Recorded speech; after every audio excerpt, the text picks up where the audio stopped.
Hello everyone, কেমন আছো তোমরা? আশা করছি তোমরা সকলে খুব ভালো আছো আর আমিও খুব ভালো আছি। তো আমার হাতে দেখছো এটা একটা মিটারের কাপড়, আর এটা হচ্ছে একদমই বাটার সিল্ক, নর্মাল বাটার সিল্কের। তো এত সুন্দর একটা ড্রেস হবে তা তোমরা দেখলে বুঝতে পারছো কতটা সুন্দরভাবে ড্রেসটা হয়েছে। এখানে আমি দেখো ধুতি পাজামা করেছি, আর ওপরের টপটা আজকে আমি তোমাদের কাটিং করে দেখাবো এবং হাতাটা পুরোটাই কাটিং করে দেখাবো কতটা সুন্দর হাতাটা হয়েছে। তোমরা অনেকেই রিকোয়েস্ট করেছিলে দিদিভাই এরকম টপ দেখাতে, তো আজকে আমি তোমাদের দেখাবো। তাই পুরো ভিডিওটা দেখো, আশা করি ভিডিওটা দেখলে তোমরা শিখতে পারবে। তো চলো এখান থেকে আমি আগে টপের জন্য এখানে কাট করে নিচ্ছি। উপরে যে টপটা, কুচিটা নয় কিন্তু, এখানে টপটা কাটার জন্য আমি যে কোমরের চওড়া অংশটা সেটা মানে চওড়াটা নিয়ে নিয়েছি, দিয়ে 4 ভাঁজ করে নিয়েছি। তো এখানে 4 ভাঁজ করে নিয়েছি, দেখো বন্ধ দিকটা নিজের দিকে রেখেছি আর খোলা দিকটা অপর সাইডে। তো এখানে আমি লম্বা নিয়েছি 14 ইঞ্চি, তো 1 ইঞ্চি প্লাস করে 15 ইঞ্চি নিয়েছি। আমি বলবো যেটা আর আমার হাতে যেটা ড্রয়িং করছি সেটা তোমরা ভালো করে ফলো করো, তাহলে বুঝতে পারবে। আর এখানে যেহেতু পিছনটা দেখো একদম বোট নেক টাইপের আছে, তার জন্য আমি একদমই যা পুট ছিল তার অর্ধেক নিয়েছি, মানে 14 ইঞ্চি পুট ছিল, আমি 7 ইঞ্চি নিয়েছি। আর মোহরাও কিন্তু আমি এখানে 7 ইঞ্চি নামিয়ে এখানে নিয়ে নিয়েছি ছাতির মাপ। তো ছাতি আমার এখানে 30 ইঞ্চি ছিল, তো 4 ভাগ করলে 7.5 হয়, 7.5-এর সঙ্গে 2 ইঞ্চি প্লাস করলাম, করে এখানে নিয়ে নিলাম। আর কোমরে এখানে কোনো রকম মেজারমেন্ট নিলাম না, কারণ কোমরে আমি এখানে টেকিং দেবো, তো অটোমেটিক এখানে আমার মানে ফিটিংসের সময় ঠিক করে নেব। তার জন্য তোমরা চাইলে কোমরেটা দিতে পারো। আর এখানে আমি একটু তালপাট কেটে নিচ্ছি, সামনের পাটে 1 ইঞ্চি ভেতর দিকে দিয়ে আমি এখানে তালপাটটা ড্রয়িং করে নিলাম, করে নিয়ে এখানে গলার চওড়া নিচ্ছি। তো পিছনটা একদমই 2 ইঞ্চি গলা কাটিং হবে, আর সামনেটা হচ্ছে 6.5 ইঞ্চি নিয়েছি ভি গলা। তো ভি গলা তোমরা তো দেখতেই পেলে। তো এখানে একদম নর্মাল একটা মানে তোমাদেরকে কতটা সহজে একটা টপ তৈরি করা যায় সেটাই আজকে দেখা যায়। আর এখানে আমি 1/2 ইঞ্চি ডাউন করতে আমার মনে ছিল না, তাই 1/2 ইঞ্চি ডাউন করে কেটে দিলাম। তো কোনো অসুবিধা হবে না, তোমরা এভাবে কাটবে। অতটা মাথায় ব্রেনে এত চাপ দেবে না কি 1/2 ইঞ্চি কমে গেল, 2 সুত কমে গেল, তো হবে না, একদমই নয় গো। 2 সুত 1 সুত 1/2 ইঞ্চি যদি কম বেশি হয় তাতে কোনো প্রবলেম হয় না। তো এখান থেকে দেখো আমরা এখান থেকে প্রথমে আগে পিছন পাটটার গলাটা কেটে নিয়েছি, দিয়ে বের করে নিলাম। এরপরে আমরা সামনের পাটটাকে, এখানে ভি গলা আছে যেটা কেটে নেবো এইভাবে। যেটা তোমরা করতে পারো, যে কোনো গলা ডিজাইন করতে পারো, আমি এখানে ভি গলা করেছি, তোমরা যে কোনো করতে পারো। এখানে তালপাটটা আমি কাটিং করিনি, যখন আমি সেলাই করব তখন এখানে কাটিং করবো। আর এখানে আমি 1 ইঞ্চির করে টেকিন দেবো, সামনে টেকিন দেবো, আর পিছনে দেবো 1/2 ইঞ্চি করে টেকিন। চলো এবার নিচের যে কুচিটা দেবো সেটার জন্য আমি এখানে কাপড় নিয়ে নেবো। আর এখানে তোমরা 1.5 মিটার একটা কাপড় নিলেই কিন্তু হবে, একটা 1.5 মিটার কাপড় নেবে তাহলেই কিন্তু হবে। আর এই বাটার সিল্কের দামটা কিন্তু খুবই কম, এইরকম বাটার সিল্ক দিয়ে তোমরা করে নিতে পারো, প্রিন্টেড বাটার সিল্ক দিয়ে। তো দেখো এখান থেকে আমরা লম্বাটা দেখো 14 ইঞ্চি মাইনাস করে দিয়ে হচ্ছে আমার 30 ইঞ্চি, তো টোটাল আমার 15 থেকে 16 ইঞ্চি মতন আমি এটা নিয়েছি ওই কুচির জন্য কাপড়টা। তার সঙ্গে 1.5 ইঞ্চি প্লাস করবে সেলাই মার্জিনের জন্য, কারণ 1.5 ইঞ্চি আমাদের 1/2 ইঞ্চি ওপরে সেলাই যাবে, আর নিচের দিকে আমরা ভাঁজ করে সেলাই করব 2 ফোল্ডে, তার জন্য আমরা ওখানে নিয়ে নেব 1 ইঞ্চি, তাহলে টোটাল 1.5 ইঞ্চি প্লাস করে নিয়ে নেবে। তো এরকমভাবে আমরা দুটো পার্ট কেটে নেব, সামনে এবং পিছনের।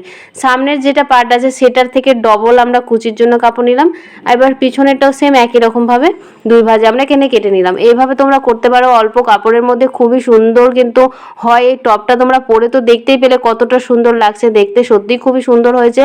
আর গায়ে একদম সুন্দরভাবে ফিটিংসভাবে বসেছে, খুবই সুন্দর। তোমরা এইভাবে যদি কাটিং করো এবং সেলাই করো তো খুবই ভালো হবে। তো দেখো এখানে এরকমভাবে আমাদের কুচিটা লাগানো হবে। আর সামনের পার্টটাতে আমি এখানটাতে দিয়েছি শুধুমাত্র একটা লেস ব্যবহার করেছি, আর কিছুই নয়। তোমরা ডেকোরেশন কিন্তু করতে পারো নিজের ইচ্ছে মতন। তো চলো এবার আমরা সেলাই করব। তো সেলাইটা আমি তোমাদেরকে দেখাচ্ছি একদমই সহজভাবে, যাতে তোমরা ইজিভাবে করতে পারো কোনো রকম হেডেক ছাড়া।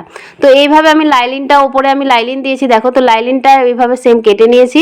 এবার যে গলার যে দেখো এটা পিছন পাটটা, গলার যে গলাটা আছে সেটাকে আমরা এইভাবে সেলাই করে নেব। এখানে আমি কোনো রকম পটি ইউজ করছি না, ঠিক আছে? তোমরা চাইলে পটি দিতে পারো, পাইপিং দিতে পারো, এরকম দিতে পারো। তো এখানটাতে আমি তোমাদের বলছি সহজভাবে দেখানোর চেষ্টা করছি, তো একদমই সহজভাবে। এবার দেখো আমরা এটাকে কাট করে নেব ছোট ছোট, একদমই সেলাইটা যাতে কেটে না যায় সেটা কিন্তু খেয়াল রাখবে অবশ্যই। তো এইভাবে আমরা কাট দেওয়ার পরে এবার দেখো আমরা এটাকে উল্টে নেব। উল্টে নিলে তাহলে আমাদের গলাপটি কিন্তু আর লাগার প্রয়োজন নেই, এভাবে উল্টে নিয়েই কিন্তু আমাদের করা হবে। তো দেখো এভাবে সুন্দরভাবে উল্টে নিলাম। এবার আমরা কি করব, ওপর থেকে একটা চাপ সেলাই অবশ্যই দেব, তাহলে সেলাইটা আমাদের সুন্দরভাবে বসে যাবে। আর যেই কাটটা ভেতরে দিচ্ছি ওটা কিন্তু অবশ্যই দিতে হবে। তো এখানে আমরা ছোট ছোট কাট দিই, মানে এখানে ছোট ছোট কাট দেবো, তারপরে এখানে চাপ সেলাই দিয়ে দেবো। আর তোমরা অনেকেই বলছো দিদিভাই হাফ কলারটা দেখাতে, হাফ কলারে কোনো চুড়িদার নেই গো, আর আমার জন্য আর কত করব বলো তো। তো আমি চেষ্টা করছি তোমাদের যাতে বোঝানো যায়, এরকম ছোট করে হলেও তোমাদের দেখিয়ে দেবো, কারণ তোমরা অনেক দিন থেকে রিকোয়েস্ট করছো দিদিভাই হাফ কলারটা দেখাও, আর সামনে কিভাবে কাটবো সেটাও দেখাও। আমি বুঝতে পারছি তোমাদের খুব প্রয়োজন আছে, অবশ্যই দেখাবো, চিন্তা করো না। আমি মানে নিজের গায়ের জন্য না হলেও আমি তোমাদেরকে ছোট করে হলেও দেখাবো, ঠিক আছে? অবশ্যই দেখাবো, একটু অপেক্ষা করো, অবশ্যই দেবো। তো এখানে আমরা কি করব, টেকিনটা দেবো। তো টেকিনটা আমরা এভাবে দিতে পারি কি, আমাদের যে পুট যেখানে আমাদের রেডি শোল্ডার আছে সেটার একদম মিডিল পোর্শনে ভাঁজ করবে, ভাঁজ বরাবর নিয়ে তারপর এখান থেকে আমরা টেকিন দেবো 4 থেকে 4.5 ইঞ্চি। তো এখানে দেখো আমরা টেকিন দিয়ে নিয়েছি। আর এখানে দেখো আমার লাইলিনের ওপরে কিন্তু জয়েন্ট পড়েছে, তো তোমরা এরকম কিন্তু জয়েন্ট দিতে পারো, কোনো অসুবিধা কিন্তু নেই। তো এবার দেখো এক্সট্রা যে কাপড়টা আছে সেগুলো আমরা একটু পরিষ্কার করে কেটে নেব, কারণ হাতের কাজ পরিষ্কার পরিচ্ছন্ন রাখারই চেষ্টা করবে, চারিদিক থেকে যেন পরিষ্কার পরিচ্ছন্ন থাকে, সামনে এবং ভেতরেরটাও, মানে ভেতরেরটাও যেন পরিষ্কার পরিচ্ছন্ন থাকে। এবার দেখো যে কুচির জন্য কাপড়টা কেটে রেখেছিলাম সেটা আমি দেখো প্রথমে 1/2 ইঞ্চি, তারপরে আবার 1/2 ইঞ্চি, তাহলে 2 ভাঁজ করে এইভাবে সেলাই করব, তাহলে 1 ইঞ্চি চলে যাবে। আর ওপরে যখন আমরা টপটার সঙ্গে জয়েন করব তখন 1/2 ইঞ্চি চলে যাবে, তাহলে 1.5 ইঞ্চি এক্সট্রা আমরা এই কারণে নিয়েছিলাম। তো দেখো এখানে আমরা সেলাইটা করে নিয়েছি। এবার দেখো আমরা নর্মালি যেমন কুচি লাগাই ঠিক সেরকমভাবে কুচি লাগাবো। তো দেখো এতটা সহজ, কিন্তু তোমরা যে কেউ করতে পারো, যারা নতুন দেখছো, যারা নতুন সেলাই শিখেছো তারাও কিন্তু এরকম টপ করে নিতে পারবে, কোনো অসুবিধা নেই। তো দেখো এরকম করে আমরা আস্তে আস্তে কুচিটা দিয়ে নেব, তোমাদের ইচ্ছে মতন চওড়া, কাছাকাছি, একটু দূরে দূরে, যেমন খুশি তোমরা দিতে পারো, কোনো অসুবিধা নেই। যেমন বেশি কুচি দিবে তেমন বেশি ঘেরটা হবে, কম কুচি দিলে কম ঘের হবে, এই হচ্ছে ব্যাপার। তো দেখো এখান থেকে আমরা সেলাইটা করে নিয়েছি, এবার এর ওপরে চাপ সেলাই দেবো। তো ভেতরে যে সেলাই মার্জিনটা আছে সেটা আমি ওপর দিকে তুলে দিলাম, মানে টপের দিকে, কারণ টপের ওপরটাতে সেলাই দেবো, কুচিতে কিন্তু দেবো না। তো এইভাবে আমরা কি ওপর থেকে একটা চাপ সেলাই দিয়ে দেবো, একদম কাছাকাছি দেবে, চাপ সেলাইটা একটু ভালোভাবে দেওয়ার চেষ্টা করবে, কারণ এটা উপরে থাকবে, দেখতে পাওয়া যাবে, তার জন্য সেলাইটা কিন্তু অবশ্যই ভালো করে চেষ্টা করবে। এখানে তোমরা কোনো বেল্ট বা কোনো লেস বা কোনো ফিতে তোমরা কিন্তু ইউজ করতে পারো কোমরে, ওটাও কিন্তু সুন্দর লাগে। তো এরকমভাবে তোমরা ট্রাই করবে, যখন যেটা যার ইচ্ছা হবে সেরকমভাবে কিন্তু ট্রাই করবে, আর আমাকে অবশ্যই কমেন্ট করে জানাবে। আর ভিডিওগুলো কেমন লাগছে অবশ্যই কিন্তু কমেন্ট করতে ভুলবে না, ভালো লাগলে প্লিজ চ্যানেলটাকে সাবস্ক্রাইব করে দিও। তো দেখো এখানে আমি সামনের পার্টটাও কিন্তু রেডি করে নিয়েছি সেম একই রকমভাবে, শুধু এখানে আমি ভি গলার ক্ষেত্রে কি করেছি, এখানে একটা শুধু লেস অ্যাটাচ করেছি, আর কিছুই নয়। সেম একই রকমভাবে এখানে টেকিন দিয়েছি, ওখানে 1/2 ইঞ্চি টেকিন দিয়েছি, আর সামনের পার্টের জন্য 1 ইঞ্চি টেকিন দিয়েছি, আর সেম একই রকমভাবে করে নিয়েছি, কুচিটাকেও লাগিয়েছি। তো চলো এবার আমরা কি করব, দুটোকে নিয়ে আমরা এখানে পুটটাকে জয়েন করে নেব। তো পুট আর জয়েন তোমাদের তো এর আগেও আমি অনেক রকমভাবে করে দেখিয়েছি, কিন্তু এখানে আমাদের যেহেতু সামনে পুরো উল্টে নিয়েছি, এখানে কোনো কি বলবো, এখানে তো কোনো পটি নেই, তার জন্য আমি এটাকে ডাইরেক্ট এইভাবে সেলাই করলাম। তো এতেও কোনো অসুবিধা হয় না।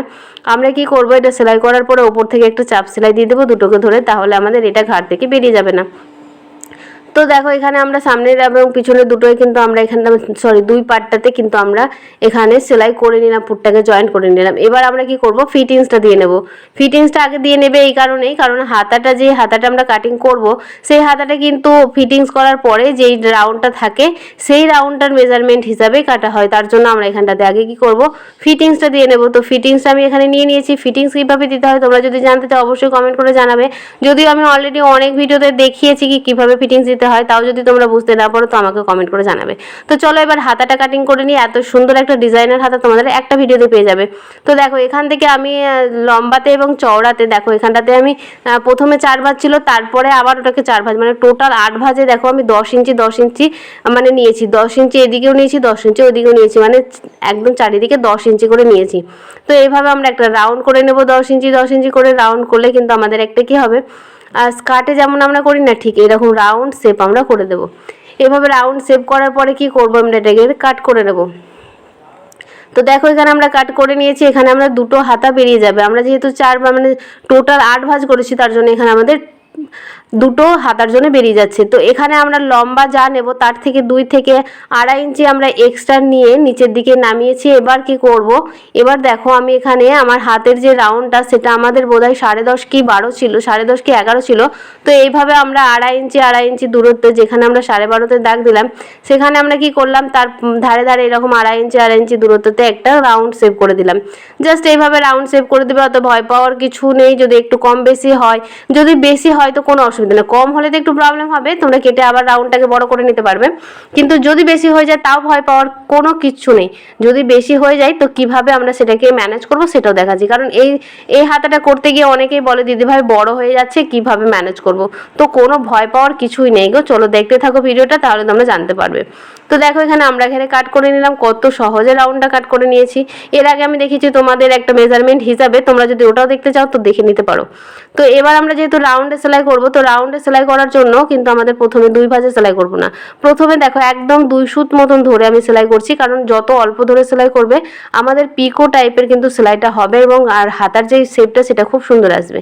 তার জন্য প্রথমে আমরা 2 সুত ধরে আগে রাউন্ডটাকে পুরোটাকে সেলাই করে নেব, তারপরে আবার সেটাকে ভাঁজ করে সেলাই করব।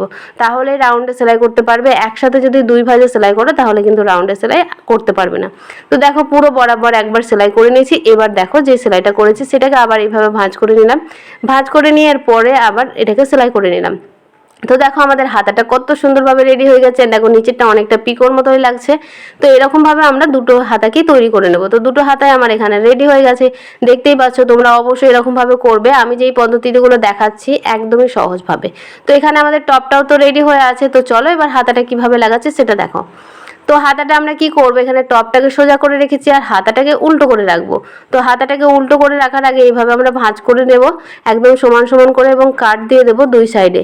তাহলে আমাদের যে বগলের কাছে যে নিচে আমাদের যে মাজার শেপটা আছে, মানে ছাতির যে শেপটা আছে আর এবং আমাদের এই যেখানে পুট জয়েন্ট হয়েছে সেই দুটো যেন আমাদের মিলছে নাকি সেটা দেখে নেব। যদি মিলে তো ভালো কথা, আর যদি নাই মিলে একটু বড় হয় হাতাটা, তো আমরা কি করব, নিচের দিকে মানে আমাদের যেখানে বগলের নিচের দিকে সেইখানে আমরা 2-1টা কুচি দিয়ে দেবো, কোনো প্রবলেম নেই। দেখো এইভাবে, যদি বেশি হয় তো তোমরা এইভাবে কুচি দিয়ে নেবে, কোনো ভয় পাওয়ার কোনো কিছুই নেই। এইভাবে তোমরা হাতাটা করতে পারো। তো দেখো এইভাবে আমরা উল্টো করে নিয়েছি হাতাটাকে আর টপটাকে সোজা করে রেখেছি। তো এইভাবে আমার দেখো এখানে আমার সেম আছে, আমি তোমাদেরকে দেখানোর জন্য বলছি কি এরকম যদি বেশি হয় তাহলে এখানে তোমরা কুচি দিয়ে দেবে, কোনো ভয় পাওয়ার কিছু নেই। তো দেখো এখানে পুটের যে মিডিল অংশ সেখানে আমরা দিলাম। আর অবশ্যই রাখবে যে দিকটা আমাদের চওড়া দিক মানে বেশি লম্বা রেখেছি সেই দিকটা পুটের সাইডে রাখবে, আর নিচের দিক মানে আমাদের যে বগলের নিচের দিকটা সেই দিকে যে দিকটা আমাদের ছোট কাপড় বেরোলো মানে ছোট সাইড সেই দিকটা রাখবে, অবশ্যই মাথায় রাখবে কিন্তু এটা, ঠিক আছে? কারণ হাতার লম্বা যেহেতু আমরা 10 ইঞ্চি নিয়েছি তো ওই দিকে আমাদের 10 ইঞ্চি আছে, মানে পুটের জয়েন্টের দিকে, সেই দিকে ওটা মাথায় রাখবে কিন্তু, ঠিক আছে? তো এইভাবে আমরা পুরো রাউন্ডে এরকমভাবে সেলাই করে নেব। আমি তোমাদের পুরো সেলাইটা দেখাচ্ছি কি এখানে দেখো আমার কোনো কাপড় কিন্তু এক্সট্রা হয়নি। আমি এখানে মেজারমেন্টটা দেখালাম না, তোমরা যদি চাও তো দেখে নিতে পারো। আমি আগের একটা ভিডিওতে পুরো মেজারমেন্ট তোমাদের বুঝিয়ে দিয়েছি কিভাবে একদম পারফেক্ট কাটতে পারবে। আর এখানে আমি যেহেতু সহজভাবে দেখিয়েছি তাই একটা আইডিয়াতে তোমাদের বলে দিলাম কি এইভাবে করবে, যদিও কম বেশি হয় তো এটা প্রবলেম হবে না, তোমরা ওখানে কুচি দিয়ে দেবে। তো দেখো আমাদের কিন্তু এখানে লেগে গিয়েছে, এখানে কিন্তু আমাদের কোনো রকম এক্সট্রা কোনো জয়েন্ট পড়েনি। তো দেখো আমাদের এক সাইড হয়ে গেছে, এবার অপর সাইডে লাগিয়ে নিলে আমাদের কিন্তু টপ পুরো রেডি, একদম ফাইনাল লুক। আবারও তোমাদের দেখিয়ে দিয়েছি ফাইনাল লুক কেমন লাগছে অবশ্যই জানাবে। এটা পরে সত্যিই খুবই সুন্দর লাগছে, তোমরা কিন্তু এরকমভাবে করতেই পারো। তো এখানে আমি ধুতি পায়জামাটা করেছি, ধুতি পায়জামারও কিন্তু ভিডিও আমার দেওয়া আছে, তাও যদি তোমরা দেখতে চাও অবশ্যই কমেন্টে জানাবে। ভালো লাগলে প্লিজ চ্যানেলটাকে সাবস্ক্রাইব করে দেবো, প্লিজ প্লিজ প্লিজ। তো চলো ভিডিওটা আজকের মতন এখানেই রাখছি, দেখা হচ্ছে কালকের নতুন ভিডিওর সাথে। তোমরা কি দেখতে চাও অবশ্যই কমেন্টে কিন্তু জানাতে ভুলবে না। তো চলো বন্ধুরা আজকের মতন টাটা।